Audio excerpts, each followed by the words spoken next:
¿Sabías que Japón esconde secretos milenarios, tradiciones únicas y costumbres que desafían lo convencional? Hoy te llevamos en un viaje por un país donde lo antiguo y lo moderno se fusionan para crear una cultura tan enigmática como sorprendente. Pero antes de sumergirnos en las curiosidades que hacen de Japón un lugar fascinante, es importante conocer un poco el panorama actual de esta nación.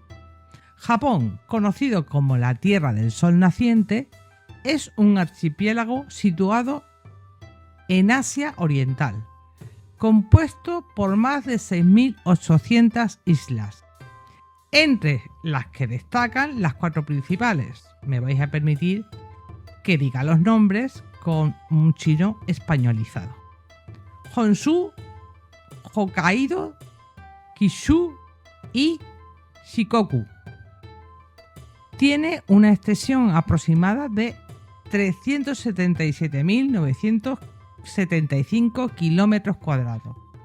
Los japoneses suelen pensar que viven en un país pequeño e insignificante en cuanto a la expansión, pero si vemos los datos reales en términos de superficie, Japón realmente no es tan pequeño. La impresión de que Japón es pequeño se da quizás por la situación en el mapa. Al este, el enorme océano Pacífico. Al oeste, China y Rusia. Pero si pusiéramos Japón en el mapa de Europa, sería uno de los países más grandes. Tiene una población que ronda los 125 millones de habitantes. Japón se distingue por su alta densidad poblacional y su notable diversidad geográfica. Este país es sin duda un escenario de contrastes sorprendente, donde confluyen tradición y modernidad. Por un lado, Japón conserva una rica herencia cultural y milenaria. Tradiciones ancestrales como por ejemplo la ceremonia del té, el arte del bonsái y festivales que celebran la belleza efímera de la naturaleza y que siguen vigentes. Por otro lado, sus ciudades, especialmente Tokio y Osaka, se han convertido en epicentros de innovación y tecnología punta, con rascacielos iluminados por neones, trenes bala y una vibrante vida urbana que parece sacada de un futuro lejano. Mientras que en las áreas rurales se pueden encontrar paisajes naturales impresionantes, pueblos tradicionales y una conexión íntima con la naturaleza. Las grandes metrópolis ofrecen un estilo de vida acelerado, con una infraestructura ultramoderna y una economía globalizada que posiciona a Japón como uno de los países líderes en innovación. Japón ha logrado mantener intactas sus raíces culturales, al mismo tiempo que se ha abierto a las influencias globales. Y esto se refleja en la coexistencia de templos y santuarios centenarios, junto a centros comerciales futuristas y una escena pop que marca tendencias en el mundo entero. Estos contrastes hacen de Japón un país único, donde lo antiguo y lo moderno se entrelazan en una sinfonía cultural que invita tanto a la reflexión como a la admiración. Y una vez dicho esto, te voy a hacer una pregunta. ¿Sabías que Japón estuvo cerrada a cal y canto durante 300 años? Para entender este prolongado periodo de aislamiento, es fundamental remontarse al contexto del periodo Edo y la política conocida como Sakoku, que significa país cerrado. Esta decisión se tomó para proteger la integridad y estabilidad de la sociedad japonesa. Fueron múltiples y complejos. Uno de los motivos era la preservación del orden y la estabilidad interna. Tras décadas de conflictos durante la era Sengoku, periodo de guerras civiles, Japón necesitaba consolidar su sistema feudal y asegurar la estabilidad política. El aislamiento ayudó a mantener el control centralizado, limitando la posibilidad de que potencias extranjeras se involucraran en las luchas internas o fomentaran rebeliones. A pesar de haber optado por un aislamiento casi total, que limitó el contacto con el exterior, Japón experimentó un florecimiento interno sorprendente que impulsó su desarrollo cultural y artístico, y esto se debió a varios factores. Al cerrar sus fronteras, pudo concentrar los recursos y esfuerzos en el desarrollo de la sociedad interna. Esto permitió que se profundizaran y enriquecieran las tradiciones culturales ya existentes, sin la interferencia directa de influencias externas que pudieran alterar el rumbo cultural tradicional. Durante este periodo surgieron expresiones artísticas y culturales que hoy se consideran icónicas de la identidad japonesa. Por ejemplo, en el teatro y la literatura. Se desarrollaron formas teatrales que narraban historias tradicionales y reflejaban la vida cotidiana. Y la literatura también alcanzó un alto grado de sofisticación.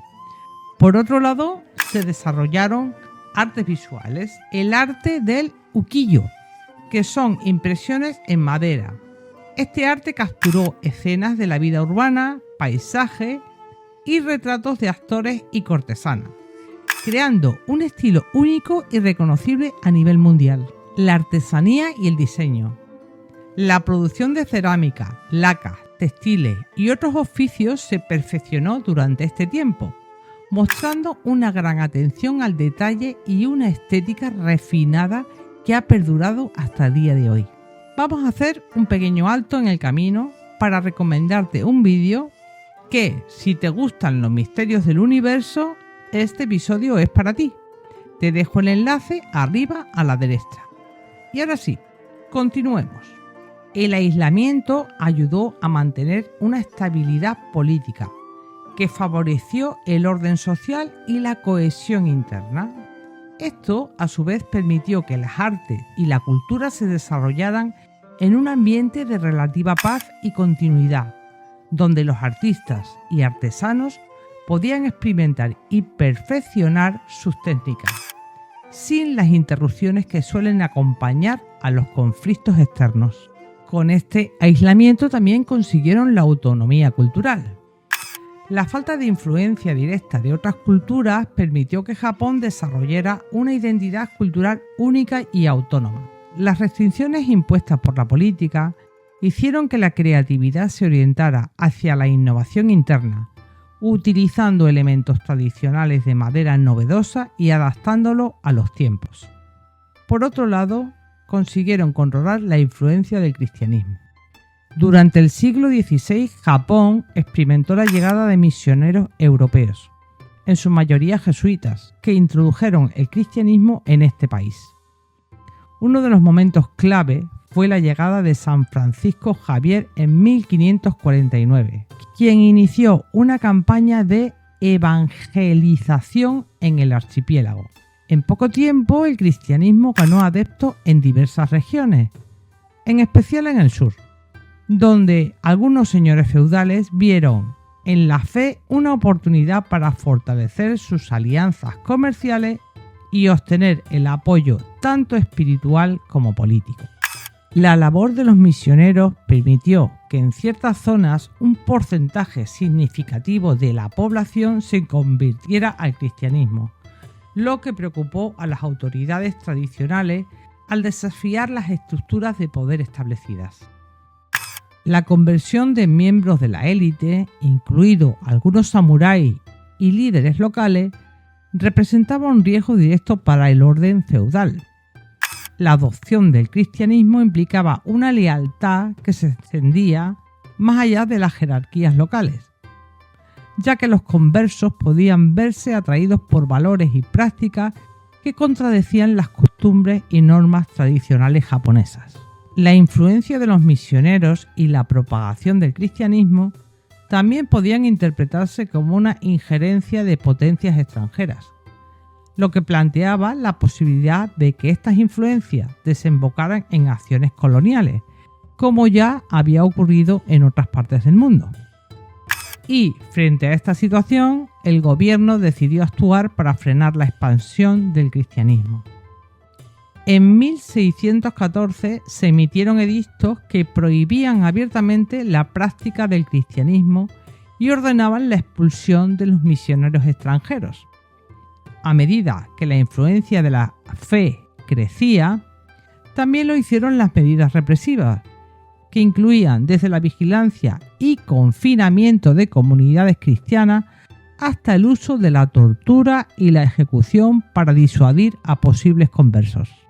Documentos oficiales diarios de la época y análisis posteriores de historiadores han demostrado que el aislamiento no fue un estancamiento, sino una estrategia que paradójicamente impulsó el desarrollo cultural y artístico al permitir una evolución interna intensa y muy enfocada. Y hablando de religión, no es posible no hablar de Japón sin nombrar el budismo, y sobre todo la relación de los japoneses con esta filosofía de vida. El budismo llegó a Japón alrededor del siglo VI, transmitido inicialmente desde Corea y China. En ese momento, la élite japonesa, en busca de nuevas ideas y conocimientos, se mostró receptiva a esta religión que prometía la iluminación espiritual y una explicación sobre el sufrimiento humano. Desde sus inicios, el budismo se integró en el paisaje religioso del país, conviviendo y fusionándose con el shintoísmo, la religión autóctona de Japón. Esta simbiosis permitió que muchos templos y prácticas budistas se mezclaran con los ritos y festividades shintoístas, dando origen a tradiciones únicas y profundamente arraigadas en la cultura japonesa. Durante estos periodos, el budismo se institucionalizó. En Japón.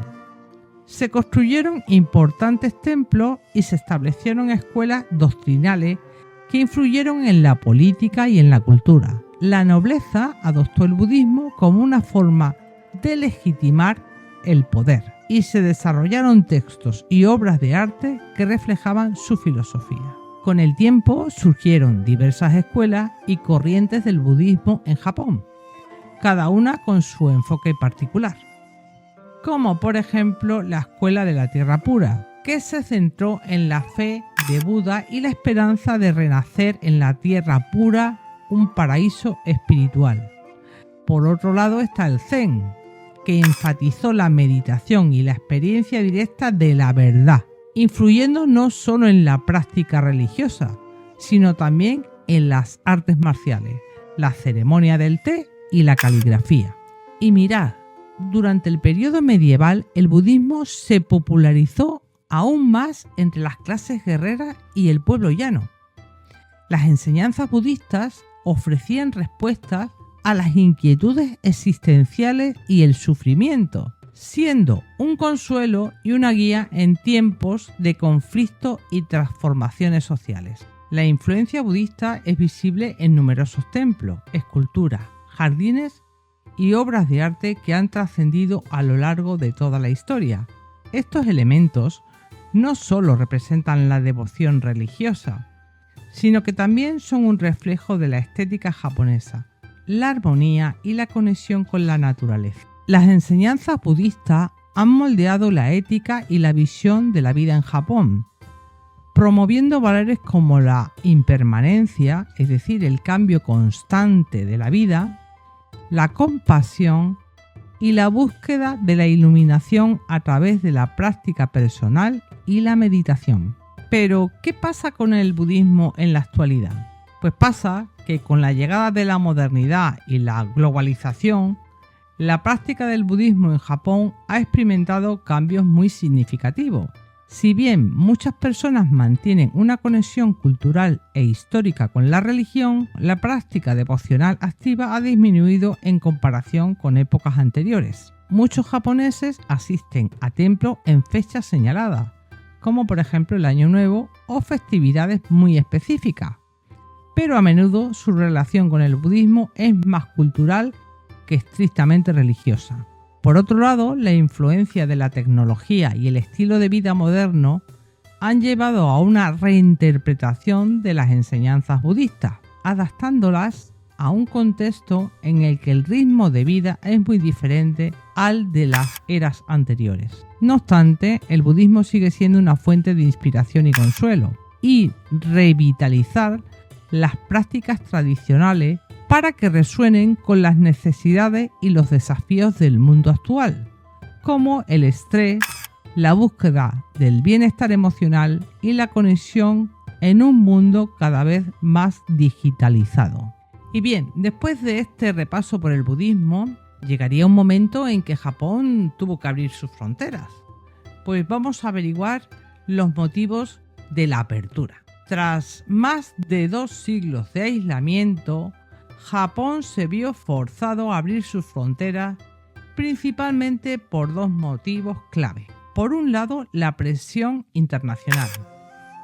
La llegada de potencias occidentales, en especial la expedición de Comodoro Perry en 1853, evidenció que Japón estaba rezagado en términos de tecnología, economía y poder militar. El despliegue de buques de guerra de vapor y la demostración de una fuerza militar avanzada dejaron claro que el aislamiento no podía sostenerse en un mundo cada vez más globalizado. Y la otra razón era la necesidad de la modernización interna.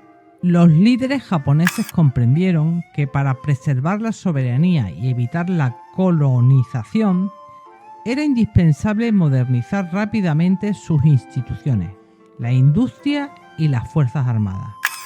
Abrir las fronteras se convirtió en una estrategia para absorber conocimientos, tecnología y modelos de gobierno que permitieran a Japón ponerse al nivel de las naciones occidentales.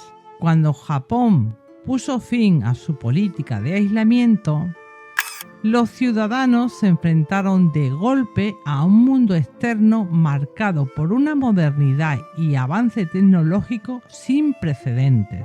Esta confrontación generó una serie de reacciones y transformaciones profundas en la sociedad japonesa. Claro, el impacto inicial y el choque cultural lo que causó fue mucho asombro y desconcierto. Al abrirse al comercio y al intercambio cultural, los japoneses se encontraron con maquinaria, infraestructura y estilos de vida radicalmente diferentes. La presencia de barcos de vapor, fábricas, ferrocarriles y tecnologías occidentales fue tan impactante que muchos sintieron que el mundo exterior vivía en una realidad completamente distinta a la que conocían.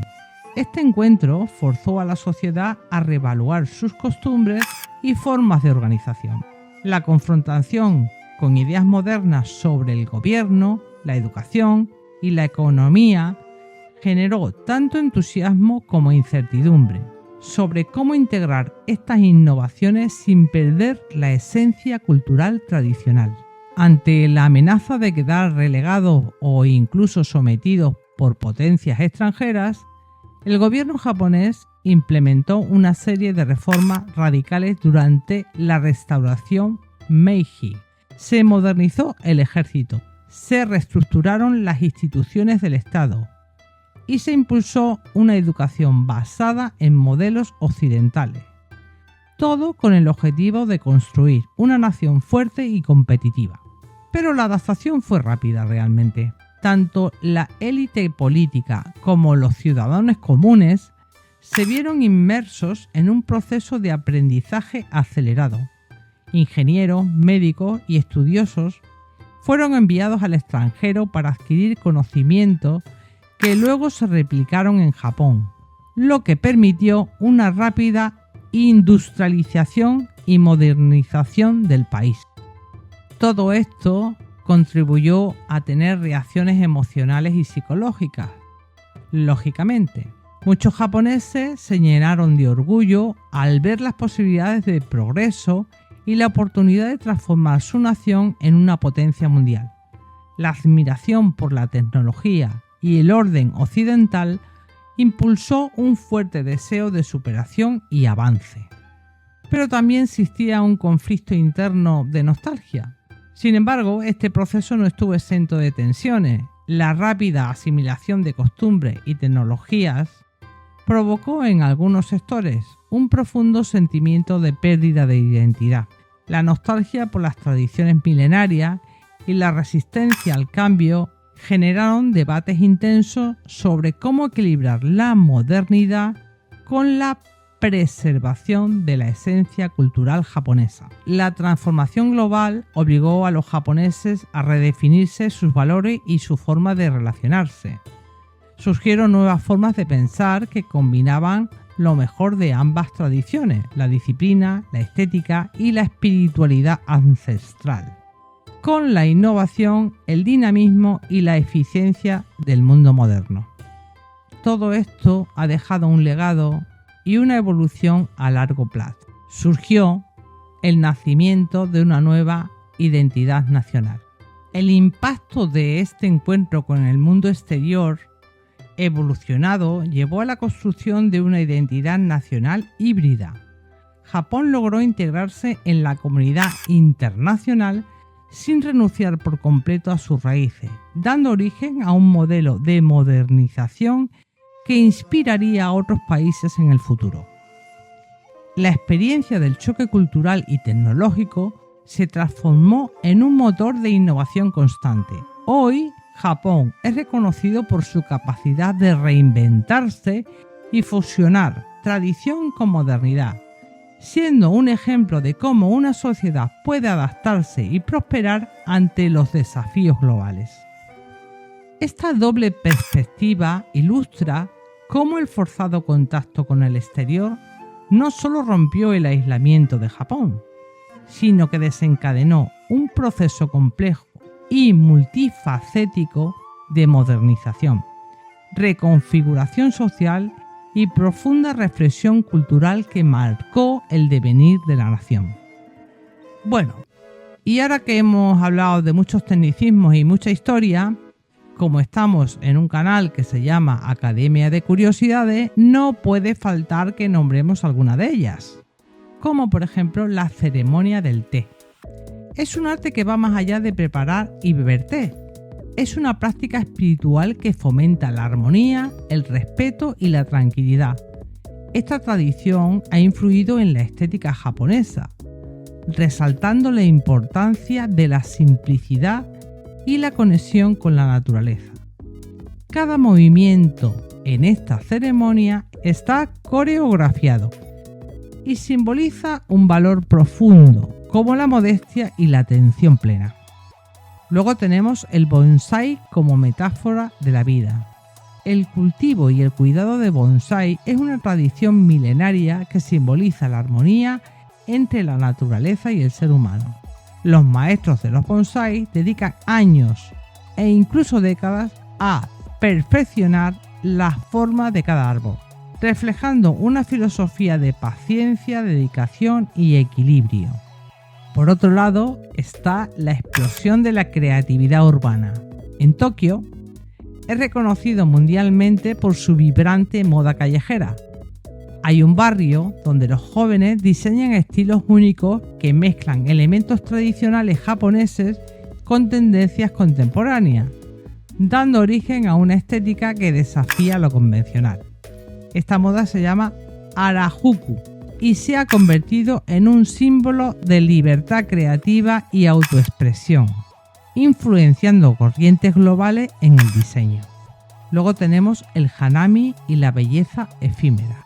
Cada primavera los japoneses celebran el hanami, la observación de los cerezos en flor, símbolo de belleza y la fugacidad de la vida.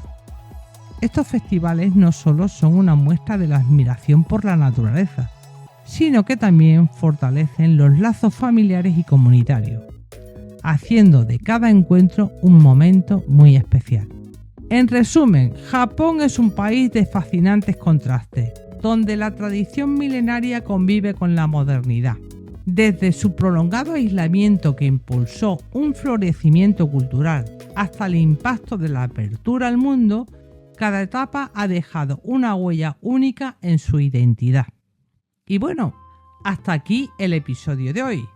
Muchas gracias por acompañarme en este viaje. Cuéntame en los comentarios qué curiosidad te sorprendió más. Y por favor, atentos a la pantalla final. Nos vemos en el próximo episodio.